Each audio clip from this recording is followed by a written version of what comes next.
This is my review on Daredevil Season 3. Bullseye is pretty cool up until he's not. Now Fisk is in control of Nadeem. It's like, oh my god, he is evil, this man. He does things to blackmail people into working for him, and that's pure evil. It's so smart. And then when they were in the bulletin and Foggy almost dies, he tells him that she killed Wesley. I was like, oh my god. We love Foggy and his morals. I put Matt's black beanie suit. It's a lot. There's a lot going on in this season, but it's perfect.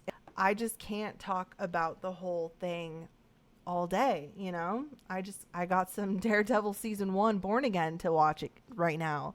And I'm so excited to see what freaking happens. I thank you guys for watching this video. Stay safe, make smart decisions, have fun, be nerdy. I love you guys. Bye.